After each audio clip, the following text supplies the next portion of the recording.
పిల్లలు కావాలనే మీ కలను నెరవేర్చుకోండి. మొదటి కన్సల్టేషన్, మొదటి స్కానింగ్ ఉచితం. వివరాల కొరకు హెగ్డే ఫెర్టిలిటీని సంప్రదించండి.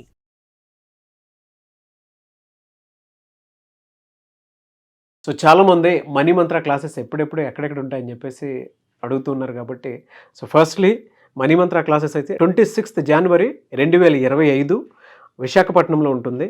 2nd February 2025 తిరుపతిలో ఉంటుంది. అండ్ 9th February 2025 రాజమండ్రిలో ఉంటుంది. అండ్ దాంతోపాటు 16th February 2025 బెంగళూరులో ఉంటుంది. అండ్ 2nd March 2025 విజయవాడలో ఉంటుంది. సో ఇప్పటి వరకు అనౌన్స్ చేసినటువంటి క్లాసెస్ ఎన్రోల్ చేసుకోవాలి అనుకున్నటువంటి వాళ్ళు వెంటనే స్క్రీన్ మీద కనిపిస్తున్న నెంబర్కి సంప్రదించండి. నమస్కారం అండి, డాక్టర్ శ్రీ ఆచార్య అనంతకృష్ణ స్వామి గారు. నమస్కారం. మన గురించి మనం ఆలోచించడం, కంపారిజన్ లేకుండా ఉండడం, పోల్చుకోవడం, ఇవన్నీ తెలియకుండానే ఇంకొకరి పైన దృష్టి వెళ్ళేలా చేస్తుంటాయి. ఎప్పుడైతే మన పైన మనకు దృష్టి ఉంటుందో మీరు ఎలా ఉండాలో అలాగే ఉండాలి. సో ఈ ఎపిసోడ్లో ఏం చెప్పబోతున్నారు ఆడవాళ్ళకి? ధర్మం అనే ఒక మాట వస్తుంది. నువ్వు ధర్మబద్ధంగా ఉండాలి. ధర్మబద్ధంగా ఉన్నప్పుడే నువ్వు ఏదైనా విజయాన్ని సాధిస్తావు. ఓకే, ఇట్లాంటి బోలెడు చెప్పుకుంటాం మన పురాణాల్లో కానీ ఇతిహాసాల్లో కానీ. అసలు ధర్మం అంటే ఒక మాట మనం మాట్లాడుకుంటే ధర్మానికి సరైన నిర్వచనం ఇప్పటిదాకా ఎవరు చెప్పలేదు. ఎందుకు చెప్పలేదంటే ధర్మం అనేది ఆయా కాలం మన పరిస్థితులను బట్టి మారుతుంటుంది. చలి పెడుతుంది, దుప్పటి కప్పుకోవాలి, లేకపోతే చచ్చిపోతారు, లేదా మొత్తం కట్టడి చచ్చిపోతారు. అది అలా ఎలా అంటే ఆయా కాలం మన పరిస్థితులను బట్టి ధర్మం మారుతుంది. ఓకేనా? ఇప్పుడు మనకి రాముడి కాలంకి వచ్చేసరికంటే ఏకపత్ని వ్రతం. అదే మనం ద్వాపరానికి వచ్చేసరికంటే అంతమంది భార్యలు ఇవన్నీ మనం విమర్శిస్తుంటాం. అంటే మనకు ఎట్లా ఉంటుందంటే ఏది పూర్తిగా తెలియదు. అది చెప్పేవాడన్నా సంపూర్ణంగా చెప్తాడంటే ఈ యొక్క అరకొర మనుషులు తప్ప, గొప్పవాళ్ళు తప్ప చెప్పేవాళ్ళు ఇంకెవరు లేరు. పోనీ వాళ్ళు చెప్పినా మనకు వినేంత టైం లేదు, ఓపిక లేదు. దీంతో ఏమవుతుందంటే అన్నీ సగం వినేసి ఇదే నిజం అనుకొని ఆ యొక్క భ్రమలో మన జీవితానికి కొనసాగిస్తుంటాం. అర్థమైందా? ఏది పూర్తిగా వినము. అలాగని చెప్పి కనీసం అది విన్న తర్వాత దాని వైపు మనం ప్రయాణం చేయం, అంటే పరిశీలించాం.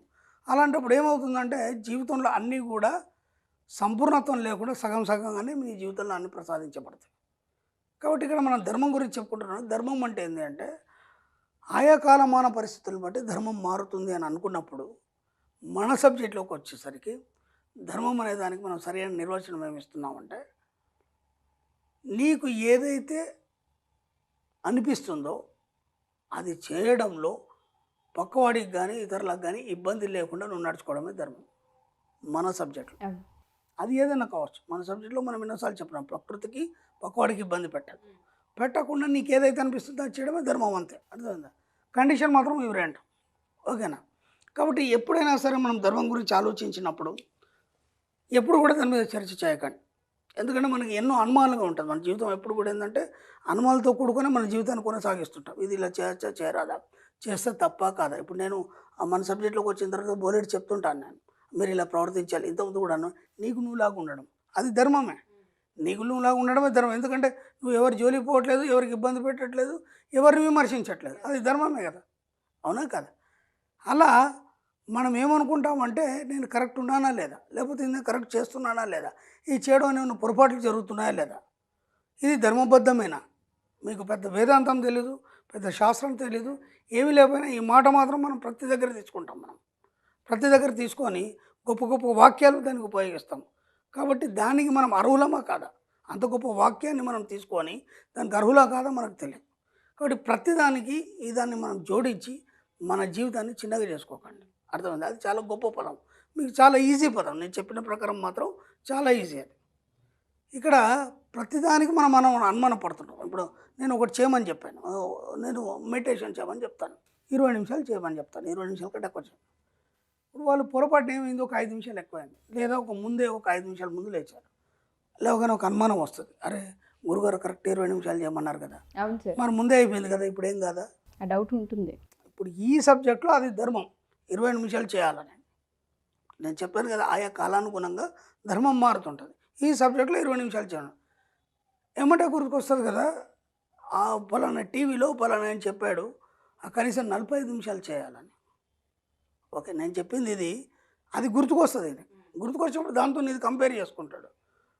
ఎక్కువైంది కాబట్టి ఏం కాదు, 45 నిమిషాలు చేయమన్నాడు కదా ఆయన, అర్థమైంది, దాంతో కాంప్రమైజ్ అయిపోతాడు. నువ్వు ఎక్కడున్నావు, దేనికి అనుగుణంగా ఉన్నావు, ఆ ధర్మాన్ని పాటించినప్పుడే విశ్వం నీకు సహకరించడం మొదలవుతుంది. కానీ నువ్వేం చేస్తావంటే నీ అనుకూల కోసం, నీ సానుకూలత కోసం నువ్వు దాన్ని దీన్ని కంపేర్ చేస్తావు. అర్థమైందా? ఇది అయిపోయింది. డబ్బు సంపద ఐశ్వర్యం గురించి నేను కొన్ని సూచనలు ఇచ్చాను, అలాగే ఎన్నో మీకు అఫర్మేషన్స్ ఇచ్చాను. అవును. అఫర్మేషన్ చేసేటప్పుడు ఒక పదం దొరుకుతుంది, లేదంటే ఒక దాన్ని మర్చిపోతాం. అయ్యో ఇది ఇలా అయింది కాబట్టి అది కాలేదేమో, లేదా ఇది 2 సార్లు చెప్పాను కాబట్టి ఇలా అయిందేమో, నీకు నువ్వే దాన్ని నిర్ణయించుకోవడం. అర్థమైందా? దాంట్లో ఇది ధర్మబద్ధంగా చేశానా లేదా, మళ్ళీ ఒక ఆలోచన. దానికి ధర్మబద్ధంగా చేశానా లేదా, చేయలేదు కాబట్టి నాకు ఇలా చెడు జరిగిందేమో. అర్థమైందా? నేను మన సబ్జెక్టులో ఎన్నోసార్లు చెప్పాను, ఎలాంటి అనుమానాన్ని ముందు తీసేయండి. ఇది ఇలాగే చేయాలి, అది అలాగే చేయాలి, ఇది ఇలాగే ఉండాలి, అలాంటిది ఏం లేదు మన సబ్జెక్టులో. మీకు ఎలా ఉండాలనుకుంటే అలా ఉండండి, మీకు ఏం చేయాలనుకుంటే అది చేయండి. ఏది తప్పు కాదు, ఏది ఒప్పు కాదు. అర్థమైందా? మన సబ్జెక్టులో మంచి చెడు అంటూ ఏమీ లేవు. అర్థమైంది? ఎందుకంటే మన సుప్తచేతన మనసుకి మంచి చెడు అనేది తెలియదు. అర్థమైందా? విశ్వానికి మంచి చెడు అనేది తెలియదు. అర్థమైందా? మరి మంచి చెడు తెలియకపోతే మరి పరిస్థితులు ఎలా అంటే, నీ ఆలోచన విధానం మంచిగా ఉంటే మంచి చేస్తుంది, చెడు ఉంటే చెడు చేస్తుంది. అంతే సింపుల్. అంటే నువ్వు ఇలా ఉన్నావు, ఈ కారణం ఏంటి నీ జీవితానికి అన్నప్పుడు దానికి నీ యొక్క ఆలోచన విధానమే నిన్ను అలా తయారు చేసేది తప్ప విశ్వాన్ని తప్పు పట్టడానికి లేదు, ధర్మాన్ని తప్పు పట్టడానికి లేదు. అర్థమవుతుందా? కాబట్టి ఎక్కడైనా సరే ఇలాంటి పదాలు వాడే ముందు వాటన్నిటిని మీరు త్యజించండి. ఎందుకంటే దానికి మనకి జీవితానికి సంబంధం లేదు. అర్థమైందా?